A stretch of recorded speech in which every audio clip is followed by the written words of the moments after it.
नमस्कार. आज भाद्रपद कृष्ण चतुर्दशी. श्री तुकारामांचा एक अभंग आपण पाहणार आहोत. रक्त श्वेत कृष्ण पीत प्रभा भिन्न चिन्मय अंजन सुदले डोळा. तेणे अंजन गुणे दिव्य दृष्टी झाली कल्पना निवाली द्वैताद्वैत. देश काल वस्तू भेद मावळला आत्मा निर्वाळला निराकार.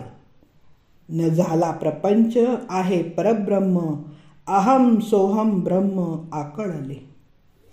तत्वमसी विद्या ब्रह्मानंद सांग तेची झाला अंगे तुका आता. संत तुकारामांच्या अभंगातून तात्विक विवेचन खूप कमी असतं, उपदेशपर भाग अधिक आहे. तत्वज्ञानांच्या पंक्तीत बसणारं ते नव्हतं. त्यांच्याजवळ काही गूढ क्रिया किंवा प्रक्रिया नव्हत्या. प्रयत्नाने जीवनमुक्त होण्याची तयारी करण्याचं गूढ मात्र त्यांच्याजवळ होतं, हे खरं आहे. प्रवृत्ती आणि निवृत्ती यांचं रसायन बनवून ते पचवून मी आरोग्यता मिळवली आहे असा एक अनुभव त्यांनीच सांगितलेला दिसतो. तुका आकाश एवढा झाला त्याच्या चित्ताने चैतन्यालाच मिठी घातली. मग सर्व विश्व त्यांना भगवंतच दिसू लागले. सर्व सृष्टी विठ्ठल रूप वाटू लागली. तेथे मग रूप काय आणि गुण काय, कशाचेच अस्तित्व राहिले नाही. अद्वैतानुभूतीमुळे सर्वत्र एकच एक परब्रह्मच तत्व भरून राहिल्याने त्याला ते जाणवू लागले. तोच ब्रह्मानंदाचा अनुभव, तत्वमसी या महावाक्याचा अनुभव तुकाराम बोलून दाखवू लागले. ते म्हणतात की सद्गुरू आपल्या अधिकारी शिष्याच्या डोळ्यात चिन्मय जाणीवेचे अंजन घालत असतो आणि त्यामुळे त्या शिष्याला दिवादृष्टीचा लाभ होतो. त्यामुळे त्याला साक्षात ब्रह्मसाक्षात्कार घडतो. त्या वर्णनातीत अवस्थेविषयी तुकाराम महाराज सांगतात की रक्त म्हणजे लाल वर्ण, श्वेत म्हणजे पांढरा रंग आणि कृष्ण वर्ण हे तीन रंग त्रिगुणाचे वर्ण मानले जातात.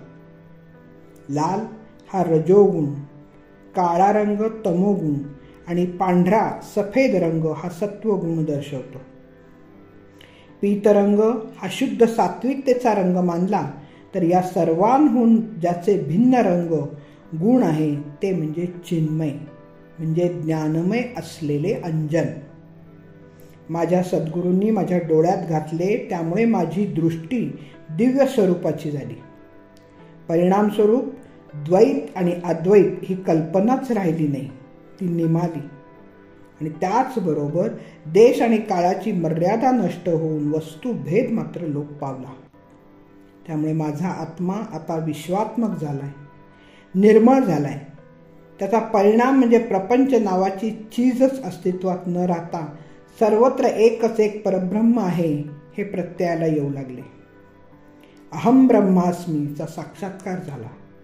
अहम सोहम ब्रह्म असल्याचे भान आल्याने मूळ जे ब्रह्मतत्व आहे त्याचे ज्ञान झाले. मी एका विलक्षण अशा अनुभूतीत आनंदात डुंबत असून तत्वमसी या महावाक्याच्या अनुभवामुळे परमानंदाचा आस्वाद देणारे ब्रह्मानंद सुख मात्र मला मिळू लागले. याचाच अर्थ मी ब्रह्मस्वरूप झालो. हा तुकारामांना मिळालेला विलक्षण अनुभव आहे आणि तो त्यांना त्यांच्या सद्गुरूमुळे मिळाल्याचे त्यांना वाटते. वास्तविक रंगाचा येथील विचार हा भक्त तुकारामाच्या अनुभूतीचा भाग आहे. निर्गुण निराकार ब्रह्माला भक्त सगुण साकार करतो, अरूपाला रूप देतो. तसाच मूळ ब्रह्माला त्रिगुणांचा मानून त्या तत्वाला वेगळे पारंपरिक रंग भरतो, असं इथं तुकारामांनी सांगितलंय. तुकारामाचे पारमार्थिक चरित्र त्याच्या अभंगातून मिळते. त्यापैकी काही पारमार्थिक वृत्तीचे नमुने त्यांच्या साक्षात्काराच्या अनुभवाचे उद्गारही मिळतात. त्यातीलच हा एक अनुभव वरील अभंगात अभिव्यक्त झालेला दिसतो. रक्तवर्ण त्रिकुट स्नान श्रीहाट पाहे श्वेतवर्ण नवद्वारा ते भेदुनी दशमद्वारी गेली जना, असं जनाबे म्हणून गेलेले आहेत. धन्यवाद.